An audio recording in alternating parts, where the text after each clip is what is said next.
guys, we're going to talk about your next deliverable, the design proposal. You're basically proposing a solution to your supervisors and asking them, can we move forward with this? Here's the agenda. We'll talk about the guidelines for the deliverable, and then we'll talk about the oral presentation part of this. It's not a written proposal. Woo-hoo! Then we'll wrap it up. Okay, so you have your 5 different options that you came up with after brainstorming. Those are the ones that you have considered. Then you're going to have a design option that you actually want to move forward with and start prototype. So you're going to explain that and support that using your decision analysis tools. The purpose of this is also to request feedback from your supervisor saying, can I move forward with this?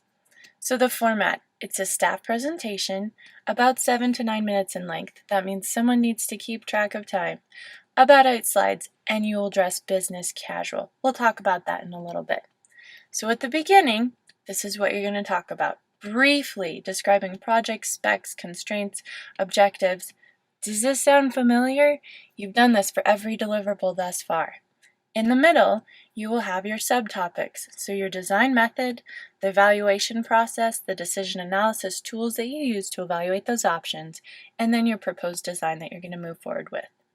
Your graphics need to support this. Don't just throw in some pictures and sketches because you need them, but they actually are presenting your project concept, the alternatives, and the illustrations all need to be labeled, guys. So whatever they are, drawings, sketches, photos, graphs, whatever, make sure that they are supporting what you're saying.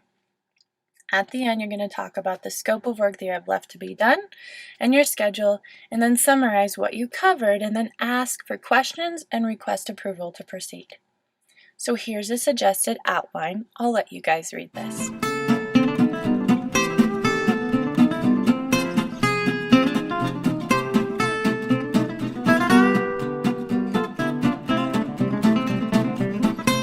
Sound good? Now we'll talk about the oral presentation. We want you to leave a good first impression. True, right? You never get that chance again. So what do people notice about you? If they've never met you before, or even if you're just walking to a team meeting or walking into a presentation, people always notice first what you're wearing. Then they notice, what is your body language saying about you? Are you confident? Are you kind? What are you saying? They're going to hear next. So what are you actually saying? And then how do you say that? What your tone conveys is very important. So what do you notice about these two? Hopefully you see their posture, they're confident, they're professionals. They're looking each other in the eye, they're smiling, and they're dressed professionally. So what you wear actually plays a supporting role. Are you taking this presentation, the interview, or your job seriously?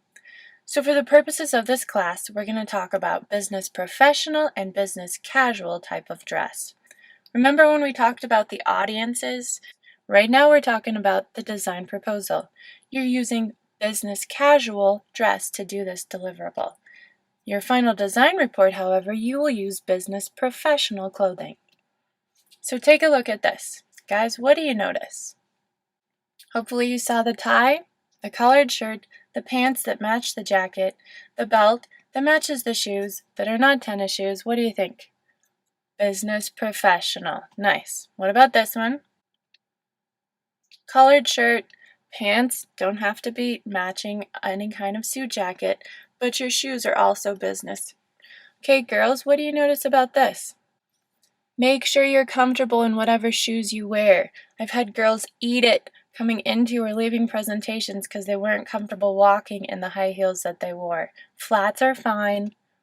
Make sure your neckline is high and your skirt length is business professional. So make sure it's right above the knee, if not lower. This is business casual. So again, high neckline, more casual, so flats or lower heels. You can wear a skirt or dress, your pants are a little more casual. There's a little more options. What can you not wear? I have at least 20% of my students coming in wearing tennis shoes, and they're like, oh, I need to get some shoes. Please get it before this presentation. And then t-shirts still don't look good, even if you wear them under a suit jacket. Girls, sandals are not business professional or casual, nor are tennis shoes. And the biggest problem I see is the skirt length needs to convey that you are taking this presentation seriously as a professional. What do you not wear? Keep in mind the business part of business casual. Okay, so body language. There may be differences internationally, but we'll discuss these. The posture. If you're sitting at a table doing a roundtable discussion, or if you're standing up giving a presentation, your posture says a lot about your confidence in the material that you are giving. Please shake hands with your supervisor or with your client or judge at the end of the semester. Make sure that's firm, keep your hands clean and dry, but don't crush them. And then your face. Are you making eye contact? This is so important. I know it's hard, but you need to work on it. And then smile. Are you actually interested in what you're talking about? If you're not presenting, even if you're just standing up there or sitting on the side, you need to be interested in the presentation. You are saying a lot about the content of what your team is presenting, even if you're not up there talking. So, what do you notice about this guy? Eye contact. He's smiling. He cares about what he's talking about. Okay, the professional dress, and he has great posture. Speak slowly. It helps you to be calmer. Okay, so here's some reminders. Try not to use note cards or a script. That means you need to practice. Practice everything, your opening, your closing, everything that you say in between. It is so obvious to us whether you have practiced or not. And then make sure that all of your graphics are dark enough to see. Dark enough, or we can't see what you're talking about. Okay, is this true? Eventually, but we want to see that you guys are making progress through the semester. You need to practice. It's pretty obvious. Okay, all that said, guys, we really want you to make a good first impression. Not just for this class presentation, but for your interview for that internship or your interview for your career someday. Practice really helps you get better. So we want you to be successful in your internship and in your career someday. That's why you came here. Good luck!